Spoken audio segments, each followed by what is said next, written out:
Pernah gak sih lo kepikiran kalau semua teknologi yang kita punya hari ini, drone, AI, bahkan cara kita ngobrol sama anjing peliharaan, itu semua ternyata sudah dimiliki oleh satu orang ribuan tahun lalu.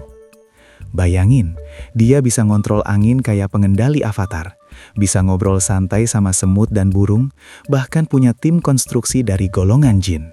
Gue nggak lagi ngomongin Iron Man atau Doctor Strange. Gue lagi ngomongin Nabi Sulaiman. Di seluruh sejarah manusia, mungkin nggak ada figur yang kekuasaannya bisa menandingi beliau. Raja di atas semua raja.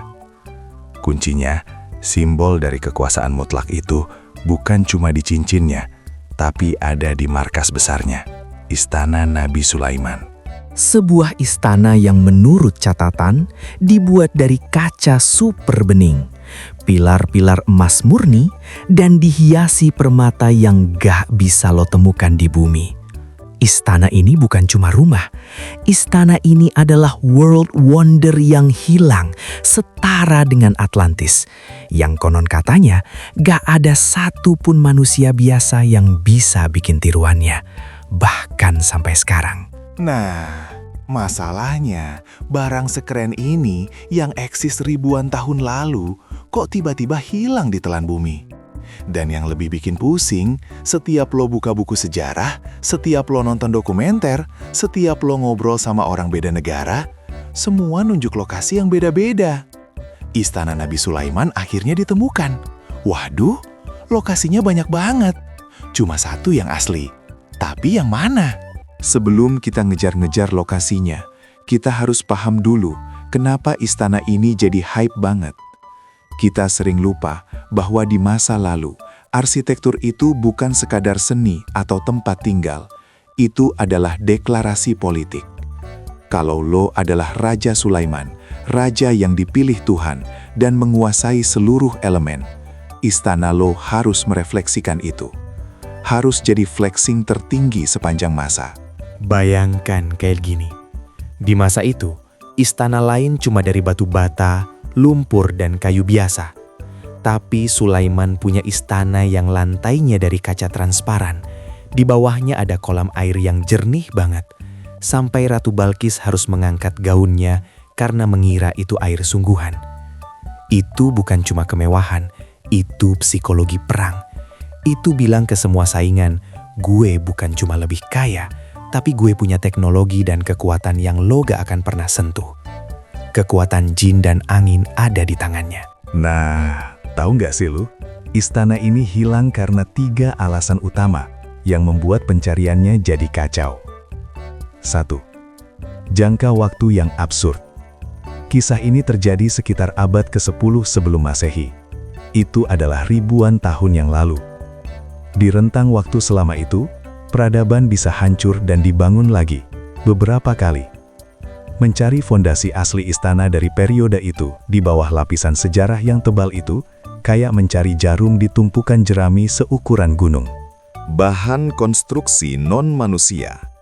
Karena istana ini dibantu oleh jin, banyak yang berpendapat bahwa bahan dan metode konstruksinya mungkin tidak konvensional, atau mungkin malah dirancang untuk tidak bertahan lama setelah Raja Sulaiman wafat sebagai bagian dari kontrak ilahi. Kalau bukan dari batu dan tanah liat biasa, sisa-sisanya mungkin sudah menghilang. 3. Kompetisi klaim agama. Ini yang paling penting. Istana Sulaiman bukan cuma milik satu agama. Dia adalah tokoh sentral di Yudaisme, Kristen, dan Islam. Setiap agama punya narasi sendiri, dan setiap narasi pengen istana itu ada di wilayah mereka. Ini yang bikin lokasi resmi istana jadi medan perang klaim. Oke, kita mulai dari lokasi yang paling populer, yang paling sering disebut di sekolah, di kitab suci, dan di berita, Yerusalem. Khususnya, Istana Sulaiman sering diasosiasikan dengan apa yang kita kenal sebagai Temple Mount atau Haram Al-Sharif hari ini. Ini adalah tempat berdirinya Al-Aqsa dan Dome of the Rock. Logika klaimnya simpel. Disinilah, tepat di samping istananya, Sulaiman membangun bait suci pertama, yang mana istana kerajaan adalah bagian integral dari kompleks suci tersebut. Tapi, inilah kontroversi besarnya.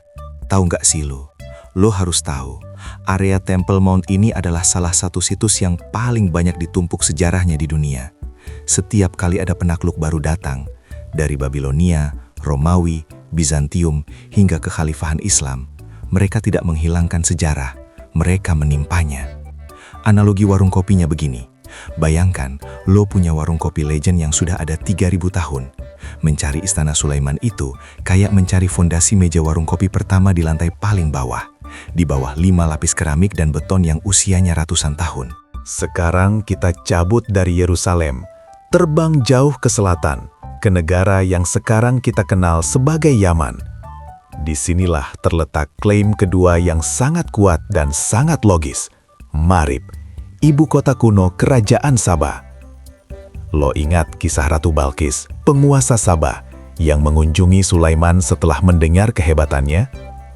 Banyak ahli sejarah dan arkeologi berpendapat bahwa istana legendaris itu mungkin tidak selalu berada di Yerusalem, atau bahkan jika itu adalah ibu kota Sulaiman, kompleks yang paling megah dan paling banyak diperbincangkan mungkin adalah istana yang dibangun di Sabah sebagai tempat pertemuan dan aliansi politik. Kenapa Marib masuk akal? Karena kerajaan Sabah bukan kerajaan kaleng-kaleng. Studi kasus, Sabah punya salah satu keajaiban teknik sipil kuno, yaitu Bendungan Marib. Bendungan raksasa ini mengatur irigasi sebuah peradaban yang sangat maju. Bayangin, teknologi irigasi yang begitu kompleks dan maju pada masa itu menunjukkan bahwa Sabah adalah superpower di Jazirah Arab. Maka, ketika Sulaiman bertemu Balkis, dua kekuatan besar di dunia saat itu bertemu. Ini dia fakta yang bikin semua bergidik. Istana Sulaiman, menurut banyak teks, didominasi oleh konstruksi jin. Jin itu bukan cuma tenaga kerja. Mereka adalah arsitek, insinyur, dan desainer. Mereka membangun menara dan patung-patung yang tinggi, bejana-bejana besar, dan bahkan kolam air panas. Semua dengan kekuatan yang melampaui fisika manusia. Analogi, bayangkan lo menyuruh alien bikin rumah. Mereka gak akan pakai semen dan pasir. Mereka mungkin pakai material yang di bumi ini gak stabil, atau material yang begitu kuatnya sehingga gak bisa dihancurkan, tapi juga gak bisa ditemukan setelah ribuan tahun. Selain dua klaim besar tadi, ada juga klaim-klaim lain yang muncul dari berbagai sudut dunia. Kadang terdengar agak gila, tapi perlu kita bahas karena ini menunjukkan betapa globalnya legenda Sulaiman. Klaim nomor 3, Ethiopia dan Aksum.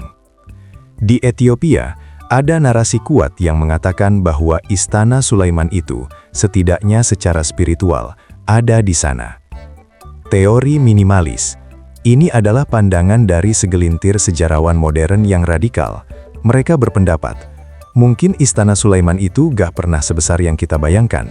Secara historis dan geografis konvensional, mayoritas sarjana akan menunjuk ke Yerusalem sebagai istana kediaman dan pusat pemerintahan Raja Sulaiman. Tapi, istana ini mungkin sudah sepenuhnya hancur dan ditimpa lapisan sejarah yang tidak mungkin diangkat tanpa konflik. Intinya, istana Nabi Sulaiman akhirnya ditemukan? Ya, berkali-kali.